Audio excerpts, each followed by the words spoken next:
Alrighty, my name's I'm retired Captain James Williamson. I'm going to talk today about Box 7799, 2nd in Germantown. I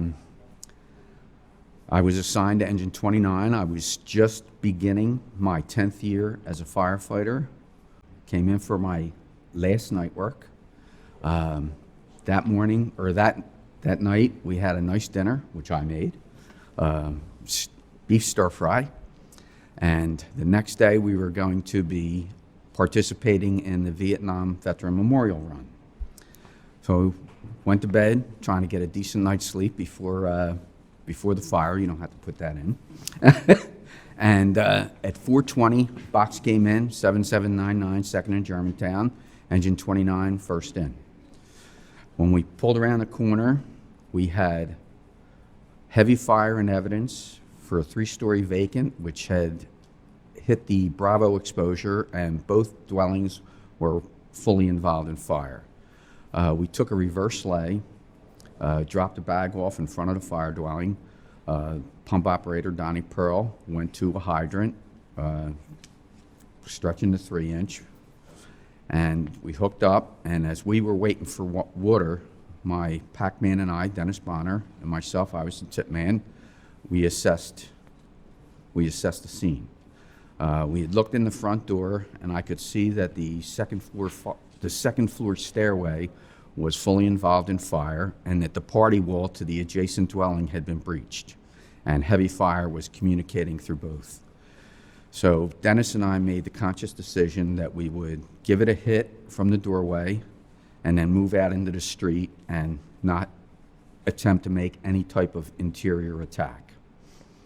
I opened up the line, played it into the dwelling, and then decided to gooseneck it to catch the fire that was between the wall and the floors of the front of the building. Did that, shut the line down. As I turned to go into the street to complete the attack, the building came down on top of us. It was a curtain collapse, and it was like being knocked over by a big wave or a blindsided tackle. That's the only way I can relate it. Kind of was disoriented for a few minutes. I actually thought I was dreaming about this fire because I was in a dark, like a bunk room environment. It was dark, it was warm, and I wasn't uncomfortable at the time.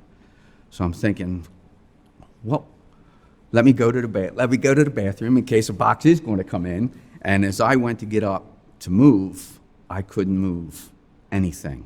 I tried to move my hands, nothing. Tried to get up, nothing. So I retraced my steps, and I thought, what were you just doing? And I said, you were fighting a fire. You weren't dreaming about a fire. You were fighting this fire.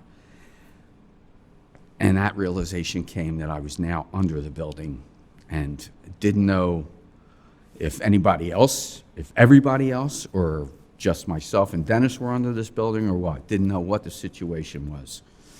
So I was buried under what they determined was about 2 tons of brick. And I honestly thought that I was going to die. So I made peace with my God and was trying to say an act of contrition. And I had no pain. I accepted my death and was heading on out the door, and was okay with that. And then I started getting thoughts of my wife and my daughters, and the urge to live became very strong. And I asked to live. And with that, I felt this surge of pain like I never felt before. And I started calling out that I'm under the building. And I kind of knew then that I was going to get out of there. So I was, waiting, and I could hear people yelling from above me, saying that they were digging me out, and they'd just hang in there. So 15 minutes go by, and the bricks start coming off the face. And the first face I saw was Stevie Russell's. And then that's when I thought maybe I had died and gone to hell. But all kidding aside, it was a welcome face. And, and I was just being reassured at that point in time while the firemen were digging me out one brick at a time. I can remember starting to tell them where I felt. I was like, I kind of remember telling Captain Schweitzer that, I didn't care if my legs stayed behind. I said, just pull me out. Because they had me down, they had freed me up to about my chest. And I thought maybe they could just pull me right out of my boots. And so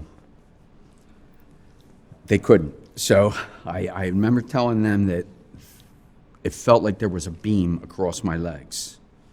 And they worked in either a jaws or some pry tools, and when they lifted that up, they were able to pull me out of my gear and throw me on a stretcher and take me to, I went to Jefferson, where I was cleared of any head trauma.